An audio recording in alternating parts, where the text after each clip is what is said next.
What's going on, guys? It's Jimmy here. Welcome to our daily show where we discuss the fourth stimulus package update, stimulus check update, daily news, everything going on here in our country, in Washington, D.C., with our economy, money, investing, the stock market, everything you need to know about on a daily basis. If you're new to our YouTube channel, make sure to click the subscribe button down below. I'll keep you up to date with everything. And if you feel these videos are helpful, don't forget to hit the like button for us down below. Thank you so much. Appreciate it. And I'm giving away $1,000 in total if you can guess what's in the box in our What's in the Box contest. And I'll give you a clue to what's in that box in this video. So make sure to watch all the way to the end and you won't want to miss that as well. We got a lot to talk about here in this video, so let's just jump right in. Top White House economist says, quote, Biden will be looking to make parts of the Build Back Better happen, says a top White House economist here. And that there is multiple different paths forward to completing this going forward with Senator Joe Manchin, possible executive orders, or possibly with splitting them out and going with standalone bills and possibly making deals with Republicans. Also, today is January 15th, and that is the day that the child tax credits payments, monthly payments, would have gone out had they have passed the deal.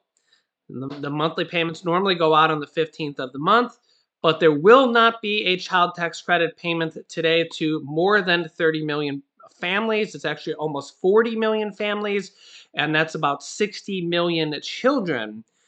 And those children are not going to receive the payments today. And, well, the Democrats have not been able to come to an agreement with Senator Joe Manchin and maybe Kirsten Sinema as well.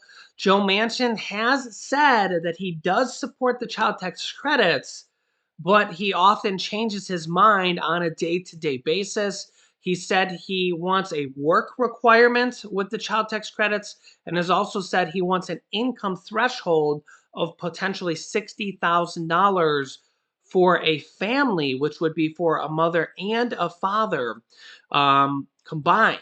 So that would be $30,000 each would be the maximum amount. Now, these could be negotiable, so we will have to see here. Now, there's multiple different paths forward for the Build Back Better package, for the child tax credit package, for potential a fourth stimulus check, and for a potential COVID stimulus package. Congress is working on emergency virus stimulus right now because of how bad the virus is and how many people are testing positive right now. It's 800,000 approximately people every single day testing positive because of the Omicron variants. Just absolutely just exploded right now. You can actually see here yesterday, almost 1 million people again testing positive, 924,000 plus people yesterday. And again, this does not even include the people that do at-home tests. So who knows how many people are doing that? These are only people that go to official testing sites or go to hospitals and actually report to government agencies. So if you get an at-home test, you're not even included in this number. So who knows how many people are actually testing positive per day. The 7-day average is 806,000 per day. You can see this this spike line. You remember that not too long ago, back in June, look at how low our cases. We had a day back here in July, on July 4th, 2,900 cases. Now that was a holiday here, but you can see here, July 5th, 4,500. We had a lot of really, really low days here. July 10th, 7,000 new cases per day at the low point. Of course, that was before Omicron. I think that might have been, was that before Delta? I can't even remember at this point. But, you know, these new variants are just so much more contagious. And you could see, well, could see the spike. You can kind of see our different trends that we've had here. We've had a lot of ups and downs.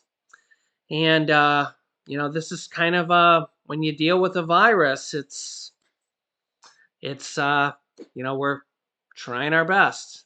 And deaths are actually starting to spike up now as well. Remember, that's a lagging indicator. It normally takes a few weeks later for those to go up. Almost 3,000 yesterday, 2,954 yesterday. So you can see that that spike is starting to go up here now as well. That's a lagging indicator. It takes time for that. And you can see here the total number here in the US. 65 million people have tested positive now. Of course, that's only people that went to official testing sites. And 849,000 people in the US have died total. You look at the worldwide numbers. Wow, 5.53 million people. Also, today is the last day to sign up for Obamacare and or subsidies and boost and potentially get it for free or reduce costs for a lot of people here. You can see this according to the New York Times. So check this out. The Obamacare sign up deadline is Saturday, and stimulus subsidies are driving record enrollments. Some people actually qualify for health care for free, depending on your income level, or reduced. For Americans who need health insurance, now is the time to sign up.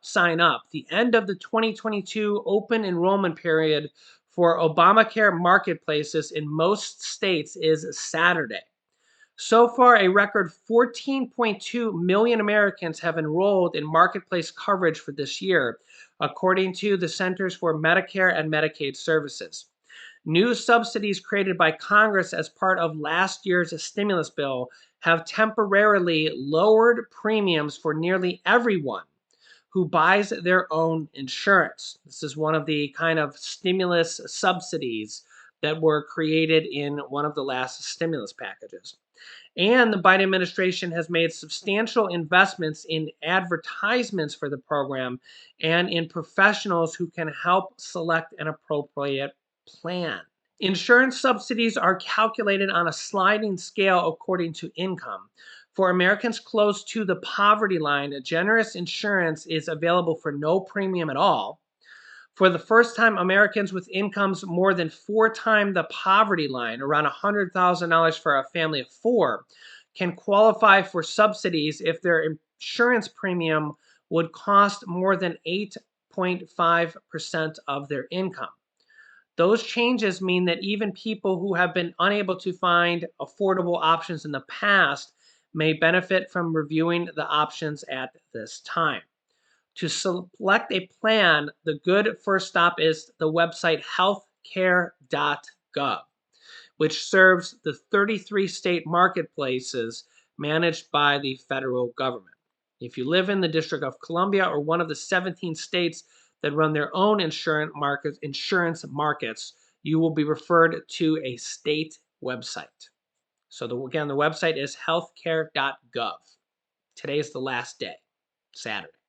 Next up is a interview with Democratic Representative Ro Khanna from California and Shark Tank star Kevin O'Leary, businessman, giving their thoughts and opinions on stimulus and the Build Back Better package. Some interesting thoughts here. Check this out.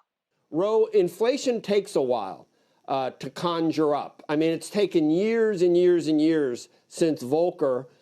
We saw Japan. It doesn't happen immediately. So I'm not convinced that as far as monetary, that this is all Joe Biden's fault. But not everyone can anticipate something like a COVID and supply chain and labor issues. Where do you think it started, Ro? Well, I think there are two things. I mean, you're right to point out that the trillions of dollars of spending started actually under Donald Trump, and we were needed to respond to COVID. But the main thing is the production supply. Look, let's look at semiconductors. Semiconductors were too dependent on them from South Korea and Taiwan. We had to import them. The shipping isn't working. And so the question is, why aren't we talking about increasing production in this country? And we can do that. The CHIPS Act, bipartisan, pass that, get semiconductor manufacturing, figure out how can we increase production and supply manufacturing in this country to deal with some of the inflation issues. But Kevin, I mean, even Build Back Better, that's not even passed. The infrastructure deal, we haven't even started spending any of that yet. I will grant you that some of the energy-related re-regulation in certain areas that the Biden administration has instituted, that all trickles down. That doesn't help. But it's tough to point to cause and effect for why we're here, other than a lot of COVID effects, which maybe you can't blame the Biden administration for. Maybe some. We don't we obviously haven't handled it like he said he would. But what do you attribute it to? I agree that the reason we have inflation right now is we did something that was unprecedented over the last 24 months, and of which 12 of those months were under the Trump administration. We have never printed this much money before in this country ever. It's unprecedented. But if I were Biden today, and everybody can be an armchair quarterback, but he's in trouble right now for two main reasons: energy costs and food escalation, because you deal with those every day, and you've been talking about it all morning. So what do you do about it? You know that the chief executive controls the agenda. That's the job. And what is he spending his time doing? Voting rights. I agree it's important, but right now, who cares? What you really should be focusing on is bringing down food costs and energy costs. Now, you can blame him for policy mistakes on energy. And I do believe that canceling Keystone and job-owning federal land leases away and explaining that we're going to go green was way too early. Other countries have tried that and are in real trouble. So what do you do about it? You softly job-own back. Most of the energy costs are in futures contracts.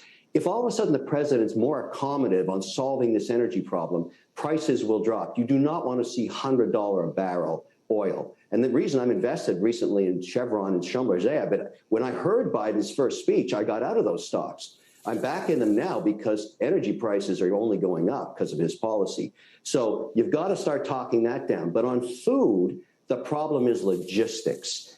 Everybody is buying protein and seeing it up 20, 30%. And that really hurts. So you could argue that you're on your way to the polling booth in November, you stop at the gas station, you're paying $6 a gallon. You know what you're going to do when you're pulling the lever on that one. It's going to be brutal.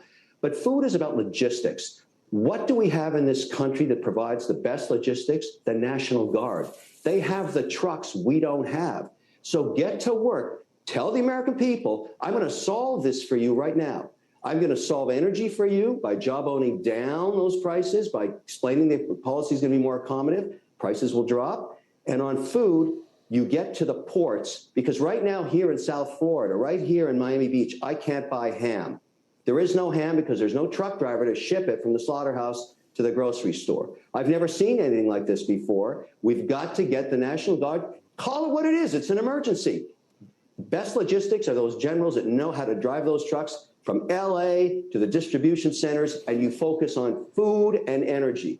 That's it right now. That's all you can control. And you try to save the midterm elections. Right now, and you talked about it earlier, Joe Biden is less popular than Trump. That's really hard to do. And his party must be really sweating bullets for November. And he's got to fix food and energy el pronto. So Kevin O'Leary's words were, Joe Biden's popularity is less than Trump's, and that is really hard to do. Interesting thoughts there for both presidents, or former president and current president.